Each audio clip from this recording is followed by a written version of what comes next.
Jedan avanturistički pozdrav svim lovcima na sjajne filmske naslove. Ja sam Dušan i ovo je specijalna epizoda posvećena današnjem slavljeniku, a to je Brendan Fraser koji upravo puni svoj 56. rođendan.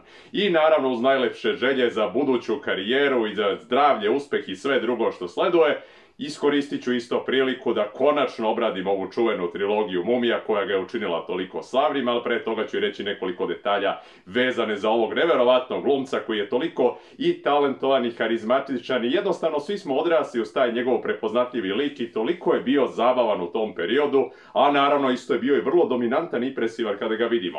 Tako da 3. decembra 1968. u Indianapolisu, Indijani, rođen je Brendan James Fraser. I to je bitno naglasiti, on Fraser, ne Fraser, pošto dosta puta se pogrešno izgovara to njegovo prezime. I zanimljivo je kako je on rođen u porodici Kanađana, ali rođen je u Americi i da je velika mešavina raznih nacija, kao što na primjer su i irsko poreklo i škotsko, onda i češko, francusko, on inače tečno govori francuski jezik. Veoma je, kažemo, rano počeo da bude zainteresovan za glumu, tako da je već 70-ih dok je bio u Londonu shvatio da je to njegov poziv. Nakon završetka studija već je počeo da se pojavljuje u nekim manjim ulogama, a 92. već postaje prepoznatljivo lice zahvaljujući Encino Manu, gde je on glumio tog linka, da kažemo čovjeka koji se vraća iz praistorija, postaje deo modernog društva, tako da je bio vrlo zabavan u toj ulozi, gde su mu partneri bili Sean Astin, taj čuveni iz Gospodara prstenova, i naravno Pauly Shore, jedan zanimljivi komičar.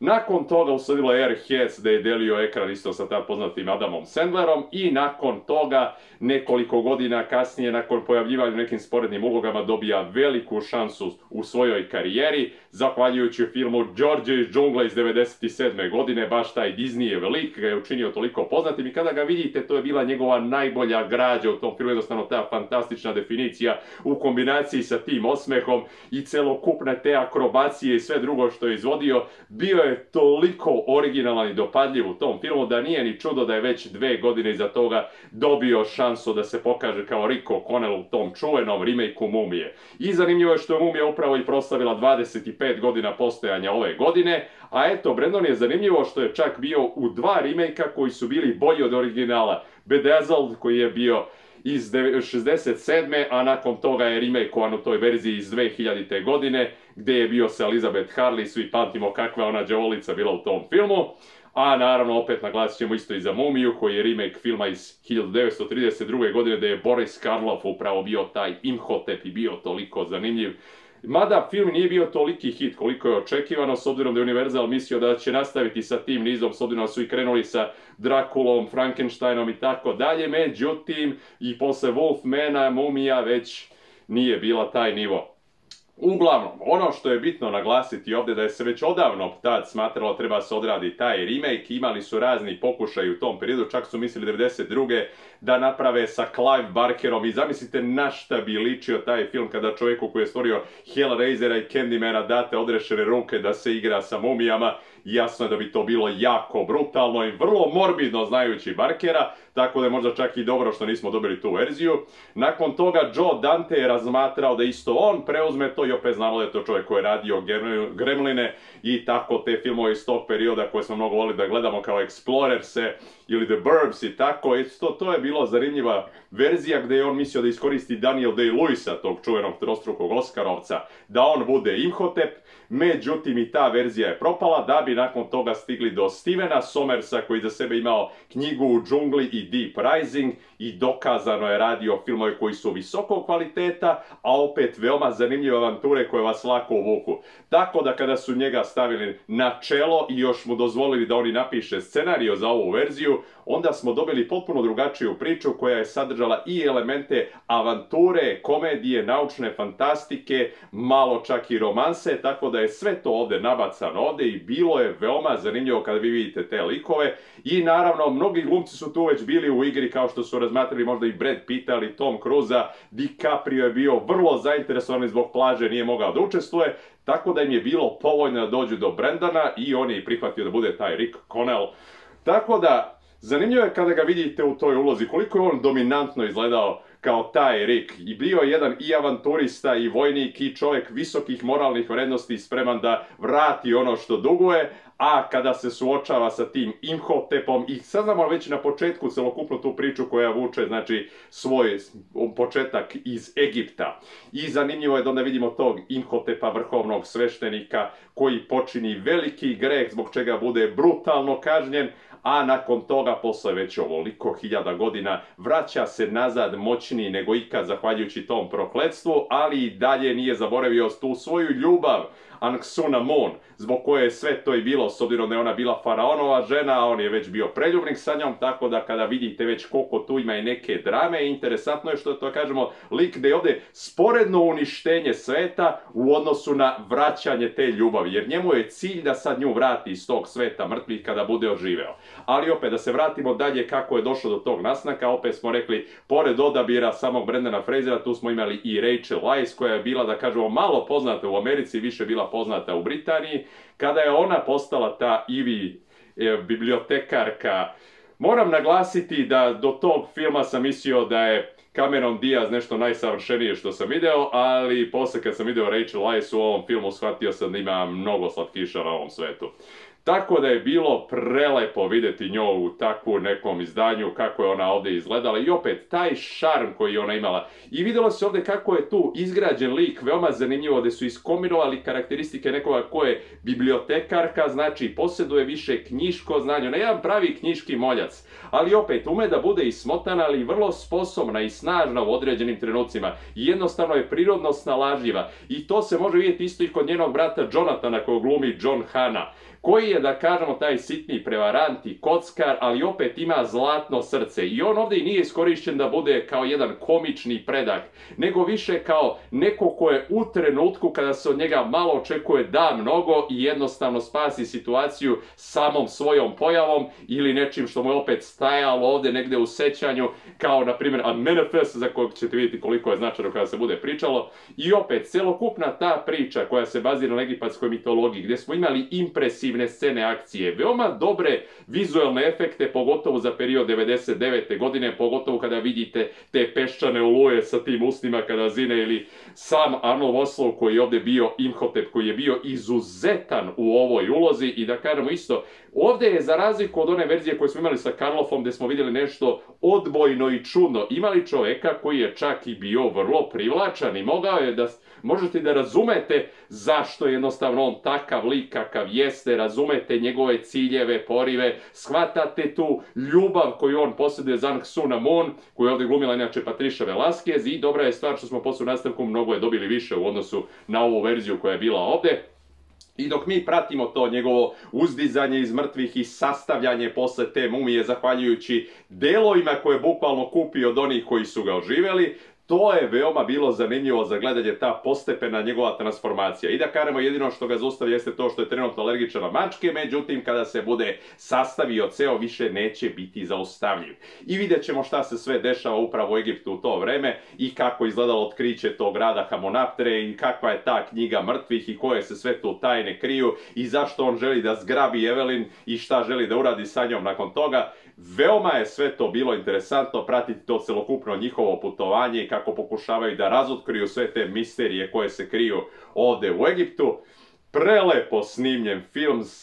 Steven Sommers je odradio bukvalno savršenstvo, jer kažem i posle više od 2 decenije, vi kada pogledate ovaj film, ovo delo je veoma sveže. Bez obzira na neki što bi rekli da su sad zamjerke za CGI koji baš nije ostao na onom nivou kako bi trebalo sad da bude za današnja merila. Opet, ovo je jedan vrhunski film sa veoma razrađenim likovima, gde je dosta komičnih situacija u kojima svaki lik može da pokaže koliko ume da pokaže svoj smisao za humor, ali opet isto zanimljivo je vidjeti u scenama borbe kako se ti isti likovi transformišu. I vidjet ćemo ovdje zaista nekako impresivno snimljene scene, i pustinja, i jahanje konja, i brod, i biblioteke, i sve drugo. Jednostavno, to je delovalo sjajno kada gledate. Muzika koju je radio Jerry Goldsmith, ta njegova prepoznatljiva melodija, iako čak ni on nije verovao da će film biti uspešan, niko suštinski iz ekipe, pogotovo produkcija, iako su odvojili čak $80 miliona, nisu mislili da će film postati takav neverovatni letnji hit kakav je on postao, da je sa uloženih tih 80 miliona dogurao na 414, postao je globalno prihvaćen, izuzetan film da bukvalno na dan premijere su odlučili da će snime nastavak. Zaista, Mumija je u svakom pogledu ispunila očekivanja svakoga ko je voleo filmove u stilu Indiane Jonesa ili Alana Quatermaina, jer je jednostavno sadržao sve najbolje karakteristike tog žanra. Imali smo likove koji su nam toliko bliski i dopadljivi, imali smo negativca čije smo namere razumeli, specijalne efekte koji su bili na vrhunskom nivou, odličan rad kamere, fantastičnu melodiju, sve to je bilo prelepo upakovano u visokoj produkciji i naravno Brandon koji je prednjačio ovdje bukvalno svojom harizmom i celokupnim tim izgledom i dominacijom, zaista film koji je jednostavno oduvao tog leta 99. godine svako ko je rešio pogleda i opet koliko god puta se mi vraćali njemu vidimo da je to kvalitet koji se ne menja. Ono što ću ovdje apsolutno naglasiti jeste da film zaslužuje 5 zlatnih diskova, bez obzira šta vi mislili, ovaj film teško da može da se propusti i u svakom slučaju ga apsolutno preporučujem. I kao što sam već i naglasio, odmah nakon ovog filma već je dato zeleno svetlo da se snimi ovaj film. I uglavnom, 2001. godine nam stiže povratak Mumije, gdje imamo sad celokupno ovu ekipu koja je bila u prethodnom delu. Steven Sommers isto vraća i kao reditelj i kao scenarista. I sve ove likove je učinio takvim da smo mi još želeli da saznamo više o njima. I to nam je upravo i dao u ovom drugom delu.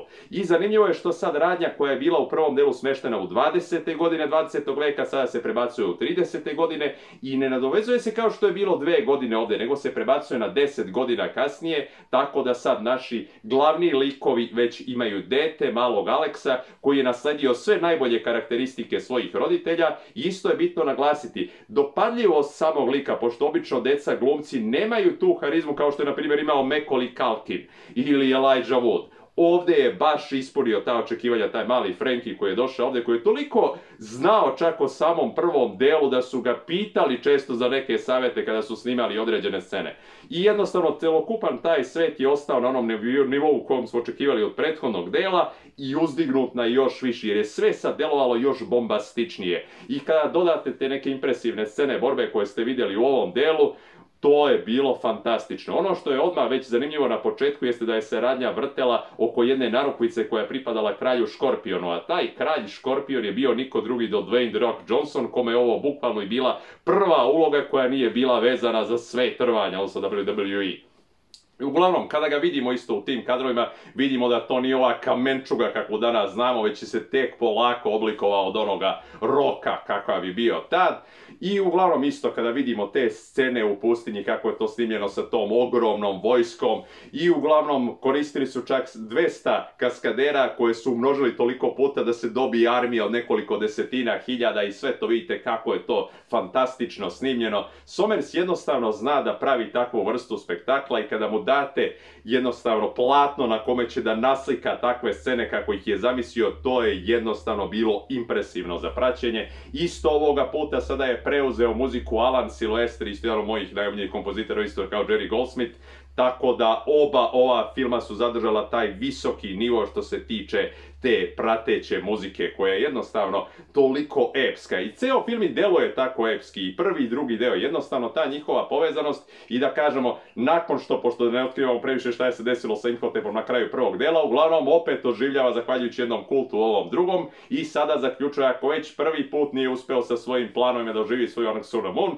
možda će sad uspeti pošto je se pojavila njena reinkarnacija i on sad želi da joj vrati dušu nazad, ali da bi imao sve te moći, njemu je upravo i potrebno da dođe do te narukvice kako bi ušao u taj hram gdje se krije ta vojska koju čuva kralj Škorpiona, koji je bio proklet nakon toga i njegovo ime je čak izbrisano iz istorije, ali su zadržane moći. Iako neko uspije da dođe do tog hrama, te piramide gdje se nalazi on sakriven, moći će i da dođe do svih tih moći. I uglavnom, naravno, O'Connellovi su sad tu umešani, pogotovo pošto dečak bude otet, tako da sad Rick i Evelyn moraju zajedno da krenu i naravno tu se pridružuje Jonathan i opet imamo celu tu ekipu. I ono što sam propustio naravno da naglasim u prvom delu jeste pojavljivanje Ardette Baya, To je naravno Oded Fehr koji je bio vođa Medžaja, to su ti sveti ratnici koji su zaduženi za to da zaustave mumiju pre nego što zavlada celom zemaljskom kuglom i raširi to svoje prokletstvo preko svih, koji je bio toliko impresivan u svojoj ulozi i on je isto pogotovo bitan sad za ovaj drugi deo, pošto će i sam Rick O'Connell, odnosno naš Brendan Fraser, toliko i saznati nešto o svom poreklu, odnosno i o nekim prošlim životima, tako da isto to bilo zanimljivo uzdizanje na taj neki novi nivo i povezivanje sa tim prethodnim pričama. Tako će isto saznati i Evelyn koja je bila u tom svom ranijem egipatskom životu i vidjet ćemo jednu izuzetnu scenu borbe gdje imamo nju kako se bori zajedno, odnosno protiv Anaxona, odnosno kada ona glumi Nefertiri. 5 mjeseci su se oni spremali za te scene borbe i same su snimile sve te svoje kaskaderske scene. I ovdje, kažem, Patricia Velasquez je bila zaista izuzetna i realno kada pogledate isto njih dve u tim scenama borbe, to može se vrti 10 puta, to možete gledati koliko god puta želite. Isto film, da kažem, snimljen je tako da deluje vrlo bogato, vrlo ekspresivno. Jednostavno u svakom trenutku ćete biti uvučeni u akciju. Preko 2 sata i 10 minuta neprestano napetih, zanimljivih avanturističkih scena, koje, da kažem, za nešto možemo reći da nije baš ostarilo onako kako bi trebalo tokom vremena, pošto opet, rekao, CGI nije baš onaj nivo kakav je sad i mnogi su zamerili naravno kako je odrađen Kralj Škorpion, pogotovo u tim zadnjim delovima filma, ali opet i to je objašnjeno da su morali na brzinu da završe tu montažu i da odrade te efekte bukvalno za 8 dana, zbog čega je to posle koštao sam film u postprodukciji, ali opet, ako pređemo preko toga da taj lik deluje više kao nešto izvučeno iz igrice iz tog perioda, opet, celokupna ta priča, pogotovo scene koje su bile u Londonu sa double-deckerom te borbe, kad izađu sve te mumije kojima vlada sam Imhotep i naravno isto, kažem, kada je se opet vratio Arnold Vosloo ovakvu ulogu i 2 puta dnevno je se brio da bi zadržao taj izgled kakav ima ovdje, to je isto zanimljivo dodati. Jednostavno, svi su izgledali fantastično. I uglavnom, oba ova dela su zahtevala dosta i transformacije i mučenja od svih njih i sam Brendan Fraser je naglasio dosta puta kako on bio toliko povređivan na snimanju da je povređivao i kičmu, i kolena, i laktove, i rebra, i sve živo. Ima mnoge operacije posle 2000-ih kao posljedicu ovoga, ali jednostavno upisali su se u istoriju sa nekom ovako fantastičnom, jednostavno avanturističkom pričom koju možete gledati mnogo puta. I opet, neki mogu reći da je slabiji u odnosu na prvi deo, ja izuzetno volim povratak mumije, apsolutno zaslužuje da bude u istom rangu kao ovaj prethodni, tako da ću i njemu dati isto 5 zlatnih diskova. Jednostavno, to je film koji toliko sam puta gledao i volim da ga pogledam i vrlo je zanimljiv i zabavan i apsolutno ispunjava sva vaše očekivanja, pogotovo ako ne zahtevate nešto previše za razmišljanje od filma, nego ćete samo u trenutku se odmoriti i opustiti uz neverovatnu dozu akcije, zanimljivih scena i čak možda i nekih interesantnih otkrića vezanih za istoriju Egipta. Tako da ta 2 dela su apsolutno ono što se preporučuje i opet ću sad malo baciti šta je se dešavalo sa Brendanovom karijerom u tom periodu. Znači, nakon Mumije imalo je nekih isto zanimljivih naslova u njegovoj karijeri, kao što je na primjer bio Crash iz 2004. godine. Također iste godine kada je snimio prvi deo Mumije, bio je film Blast from the Past, koji je toliko zanimljivo prikazao jednog mladića koji je odrastao u nuklearnom skladištu i proveo tu 35 godina sam celokupan svoj život i sada izlazi u stvarnost da vidi društvo za koje je mislio da je uništeno zbog eksplozije koja se suštinski nikad nije ni desila i upoznaje Eve, odnosno Evu, tako da je bilo interesantno vidjeti Alicia Silverstone u toj ulozi. Izuzetna i komedija sa dosta malo dramice i romanse. Zanimljivo, veoma prikazano i isto preporučujem taj film, nije toliko poznat, ali trebali bi da ga pogledate. I kao što rekoh isto, nakon filma Crash tu je bio i Tihi Amerikanac, isto veoma zanimljiv film i The Air I Breathe iz 2006. godine, izuzetan film, podcenjen, ne znaju mnogi za njega, gde ima baš izuzetan deo gde su oni Sarah Michelle Gellar i ta njihova povezanost. Imaće tu dosta priča koje se prepliču u ovom filmu, ali baš da kažem taj segment gde su bili njih dvoje, gde on glumi tog mafijaškog uterivača dugova i nju kao jednu poznatu zvezdu koja se bukvalno gubi, sve je to bilo sjajno prikazano. I u tim godinama i kada je se već oženio sam Brendan Fraser u stvarnosti, pošto je već još 98. godine upoznao svoju suprugu na jednoj zabavi kod Winone Ryder i proveli su zajedno 11 godina, nažalost razveli su se 2009. godine i to ne pod dobrim uslovima, morao je da plaća čak $50.000 alimentaciju samo njoj plus još 25 za 3 dece.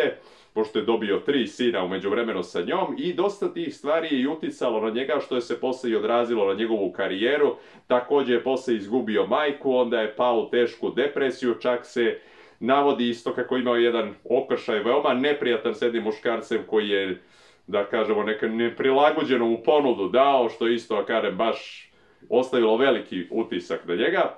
Tako da godinama je se već provlačio kroz neke filmove koji nisu bili tolikog nivoa na koji smo mi navikli od njega i da je to taj kvalitet. I uglavnom čak i kada je prihvatio ulogu da se pojavi u tom trećem delu Mumija, grobnica zmaja imperatora iz 2008. godine, karijera je već polako počela da mu tone, ali i ovaj film je tome još više doprineo, pošto je nažalost bio najveća mana ove celokupne trilogije, jer više nije bilo ni Stevena Somersa ni iza kamere ni kao scenariste, to je sad bila potpuno druga ekipa, sad je bio Rob Cohen, što opet je bilo čudno jer sam ja od Rob Cohena očekivao da će biti neki nivo, s obzirom kakve je filmove snimio, kao što je bila priča o Bruce Lee-u, ili na primjer Zmajevo srce, pa čak Fast and Furious u prvi deo koji je bio u tom periodu, znači očekivao sam da će biti nešto takvog kvaliteta, međutim dobili smo film koji je toliko delovao neprilagođeno celokupnoj ovoj priči. Prethodno ne samo zato što više nije imalo veze sa Egiptom, nego iskorišćena kineska mitologija, onda je zamenjena Rachel Weisz sada sa Marijom Bello, tako da vi čim zamenite glumicu, a da ostane isti lik, a pogotovo kakva je bila Rachel Weisz, opet, ne može to da se poredi. Naravno i priča je delovala sad nekako čudnije, nije bila toliko dopadljiva, s obzirom da je sad radnja smeštena u 40. godine u Drugi svjetski rat. Njih dvoje su se već penzionisali kao avanturisti, pa je sad njihov sin, odnosno novi glumac koji je u međuvremenu stavljen da bude Alex, taj oko koga se vrti centralni deo radnje. Opet nije to bio taj nivo. Jet Li, čak koji je ovdje bio glavni negativac, nije se toliko ni pojavljivao u filmu jer su čak imali samo ograničeno vreme koliko mogu sa njim da snimaju, pa su više koristili tu CGI verziju njega za te delove nego ono kad je trebalo da se snima direktno. Michelle Yeoh, na primjer, ovdje bila zanimljiva i eto i to ćemo dodati kao jednu interesantnu zanimljivost da su i Brendan Fraser i Michelle Yeoh iste godine bili nominovani i dobili Oscare za svoje uloge, kao što je bilo, na primjer, on je dobio konačno za The Whale, a ona je dobila Everything Everywhere at Once.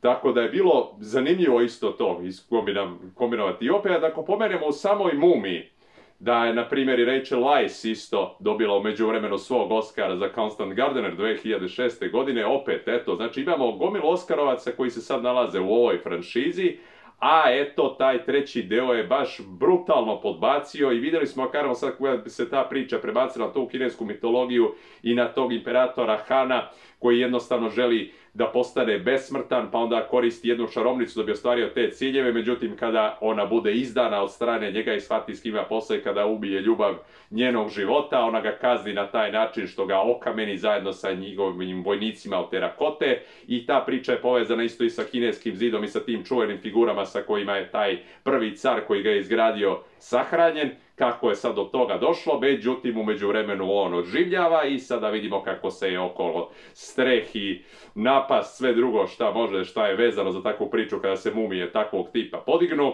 I uglavnom mislim da ćemo ovdje, jako je bio loš CGI, pogotovo za 2008. godinu i ti delovi gdje ćete vidjeti u snegu sa snežnim ljudima, to je bilo veoma slabo, zaista neodgovarajući nivo. Marija Bello, koja je solidna glumica, opet nije se uklopila u lik Ivi na koji smo navikli, jer opet, da kažemo, taj šarm koji jednostavno posjeduje Rachel Weisz, jer opet imajte u vidu, ona je čak u stvarnosti osvojila samog Bonda, šta ima drugo da se kaže. Uopšte, jednostavno nije toliko ušla u taj svet na koji smo mi navikli, jednostavno kad vi imate nekoga ko odudara i sada smo imali samo bukvalno dva lika koja smo znali, odnosno Ricka i Jonathana, svi drugi su već bili novi. Nije to bilo ono što smo želeli, jednostavno taj deo je toliko podbacio i opet je najmanje i zaradio, iako je zaradio sasvim solidno, pošto čak drugi deo je najviše zaradio u celokupnoj ovoj trilogiji, treći deo je zaradio najmanje, čak i najkraće traje. I jednostavno možda se sam Rob Cohen nije snašao kako treba, čim je ispala takva verzija, ali opet, eto, film jedva da je nešto gledljiv i ocenit ću ga samo sa 3,5 zlatna diska. Uglavnom nije nešto što je učinilo nikakav pomak za bilo čiju karijeru i da kažem opet, Brandon posle toga 10 godina je samo bio nekim sporednim ulogama u nekim filmovima koji su više bili iz B produkcije. Tako da eto, tek da nije bilo tog filma iz 2022. čuvenog The Whale, gdje je odradio tu neverovatnu transformaciju i napravio jedan toliko snažan, emotivan lik, zbog koga je bio prvi put nominovan i osvojio svog Oscara. Darren Aronofsky mu je to omogućio. Isto je zanimljivo tu dodati da je Darren Aronofsky bio blizu 10 godina u vezi sa Rachel Weisz, njih dvoje imaju čak i dete, tako da eto, i to je napomenuti, treba napomenuti da su na taj način isto njih dvoje bili povezani. Interesantno je sve kako život funkcioniše i kako svi ti ljudi budu povezani na kraju oko nečega što je to značajno za njihov uspeh u životu. I opet, ako mi pogledamo kako je posle pokušano da se oživi sam serijal Mumije preko tog filma iz 2017. kada je sad Tom Cruise postao glavno lice, očekivali su da će napraviti mračni univerzum, jer Universal je ponovo želeo da oživi sve te svoje, da kažem, monstrume koje su imali iz tog perioda, kao što smo rekli, i Drakulu, i Wolfmana, i Mumiju, i sve druge koji su bili Frankensteina. Međutim, nakon što je ovaj film toliko podbacio, jer opet, iako Tom Cruise se zna koji je hollywoodski mega trendsetter i da je jednostavno jedno prepoznatljivo lice i da zna da da maksimum u svoju harizmu i sve drugo, ovaj film jednostavno nije zavredeo mnogo pažnje, imali su solidni specijalni efekti, zanimljiva je bila Sofia Boutella, onda Annabelle Wallis, ali opet jednostavno film nije bio ni priči ona prva dva dela Mumije koje smo mi gledali, tako da su posle odustali od svih daljih planova. Isto tu treba naglasiti nakon tog drugog dela da je The Rock odradio Scorpion King, koji je režirao Charles Russell, koji je inače uradio Masku.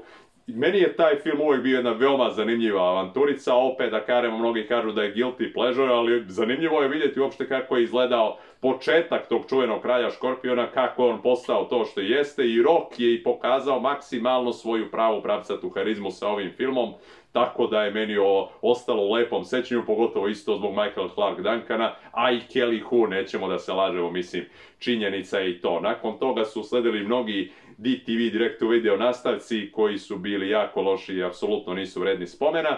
Tako da uglavnom od celokupne ove franšize koja, da kažemo, eto, je napravila i ove spin-offove, opet ova prva dva dela su ono što je vredno vaše pažnje, o čemu treba da se priča, i opet rekoh, ovaj deo je sad proslavio svojih 25 godina i vidjet ćete kada ga uporedite isto sa svim filmovima koji stižu sa tematikom koji su vezani oko Mumija, i dalje će prednjačiti, jednostavno jedan od najboljih remake-a svih vremena. I uvek kada se setimo Brendana, to je bukvalno jedan od prvih filmova, jedan od prvih likova koji će vam izaći u sećanju. Jednostavno, nešto što valja da se pogleda pogotovo u letnje vreme, nešto što je vrlo opuštajuće, što ne zahtjeva puno od vas, a pruža garantovanu gomiletinu zabave. Uglavnom, to bi bilo sve sad za ovu specijalnu epizodu. Mi Brendanu želimo sve najbolje i da bude još mnogo zlatnih statua u njegovoj kolekciji. Nek napravi svoje zlatne piramide, a možda se nekad ponovo vrati ovom serijalu, tako da će biti zanimljivo da vidimo ima li kakve šanse da se nešto uradi sa tim. To bi bilo sve za danas, a mi se viđamo uskoro i srećan lov!